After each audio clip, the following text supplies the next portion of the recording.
For thousands of Chilean children, life is a fairly meager existence eked out on the streets of the capital.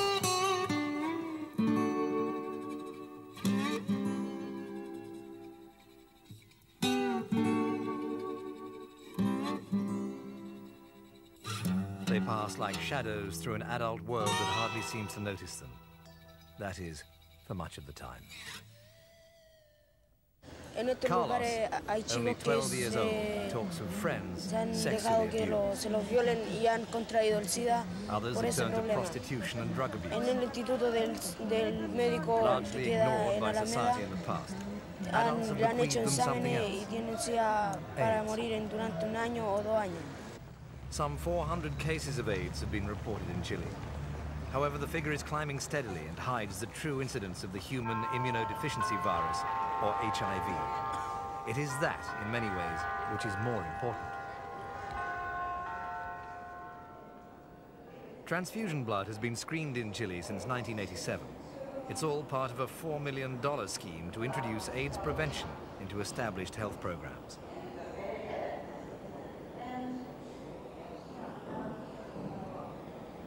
What concerns support groups which are working with those that have the syndrome is what they see as a very low level of financial support. They say that Chile is not learning from the experience of other nations, countries that have gone through a first epidemic of infection, a second epidemic of sickness and death, and what's being called the third epidemic, fear and persecution. The critics say the Chilean authorities have a lot of ground to make up.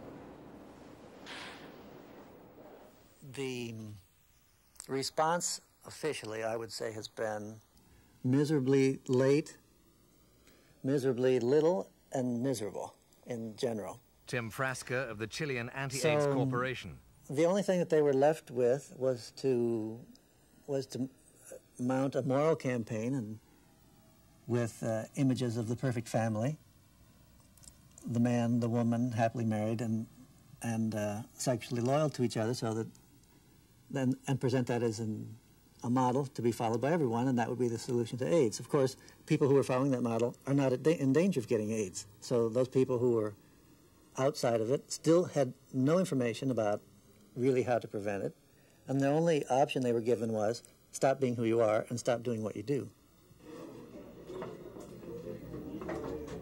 Certainly the fact that there are only 3 public condom machines in the whole of the Chilean capital suggests that people haven't been encouraged in the past to take the precautions that have been extolled elsewhere.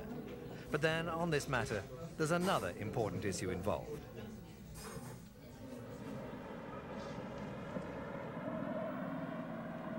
The Catholic Church remains a strong influence in Chilean society. The Church fears that by condoning the use of condoms, it'll be encouraging promiscuity while preventing the God-given gift of procreation. However, the Catholic authorities aren't simply ignoring the question. The Church has been trying to open a non-residential daycare centre for those who have tested seropositive to HIV. But long before the centre could offer any services, it became the centre of controversy. Its walls have been daubed with the arguments in favour and against the opening. Those living in the area see the centre as a magnet that will attract opprobrium. Here is a tangible sign of the third epidemic. Here,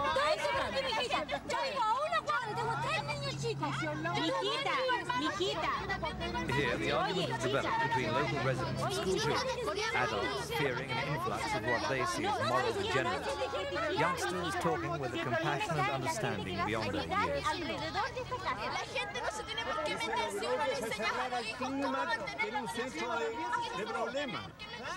So here, it's the educated young who are fighting the battle against the third epidemic. Precaución, como el uso de guantes. A police officer prepares for a raid on a nightclub. The rubber gloves are there because of the fear of what they call contamination from those who are seropositive.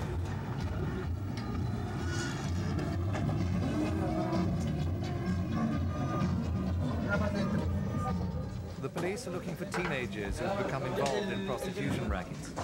The clubs are often a cover for such activities.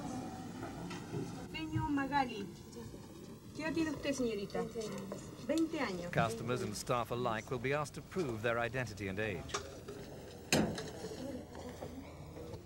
For some youngsters, such clubs offer the only alternative to a life on the streets of the big cities.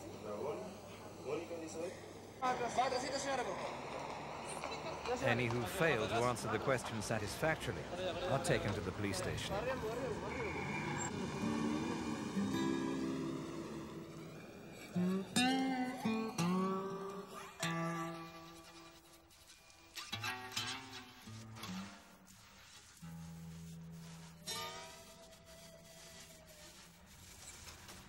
For some, the life of petty villainy becomes a game, but the risks such children take are great.